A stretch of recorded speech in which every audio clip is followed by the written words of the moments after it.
So we got a couple questions on flags from our monarchist friends. Oh boy. Who probably were thinking about this during the 4th of July. That'll do it. John Hicks asks, would the Grand Union flag or the red ensign with the King's colors in the canton be the more appropriate banner to be flown by contemporary loyalists in these United States?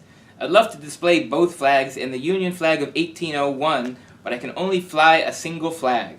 Okay, well, for just so you know, ladies and gentlemen, when he says the Union flag prior to 1801, it means without the red X, which represented the Cross of St. Patrick, and the Union of Ireland with the United Kingdom, which only happened in 1801. Wow. When George III was king of the 13 colonies, he was king of England and Scotland, the United Kingdom of Great Britain, but separately king of Ireland. It was only in 1801, with Catholic support at the time, let me tell you, that Ireland joined the United Kingdom legally, although they were subject to Britain. Anyway, well, how to answer that question? In my wonderful book, Star Spangled Crown, you may remember that the new king kept the American flag as it was, simply because it has become such a big piece of Americana that people are willing to die for it. You know, old glory and all that. And that is not something that's ever likely to change. At least I hope not, personally. That having been said, though, the question becomes, what about a specifically a flag that specifically identifies one as a monarchist and an American monarchist? Well, for that, I would say probably the Grand Union flag. May I ask what flag you fly? Yeah, I don't.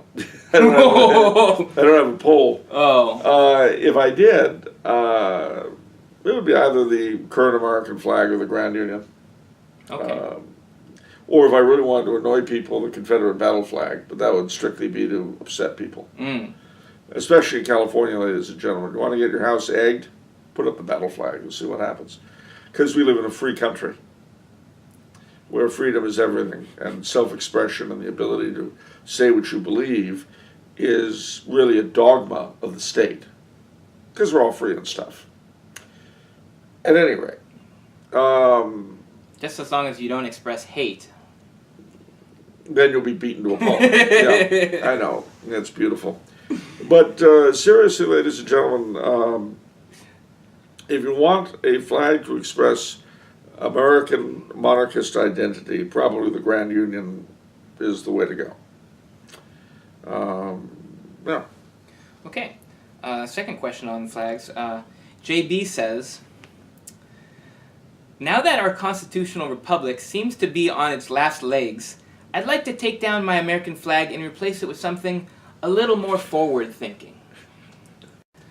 What kind of symbol should I display? Is there a coat of arms or standard, so that when the king returns, he will see that I recognize his legitimacy and consider myself his subject?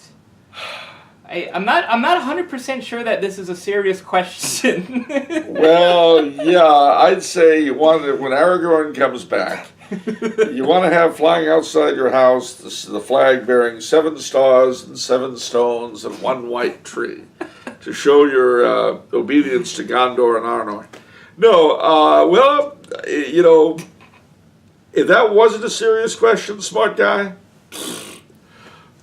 if it was a serious question, we got a long way to go before you're even worried about that. If you don't want to put up the American flag, fine, put up the Grand Union.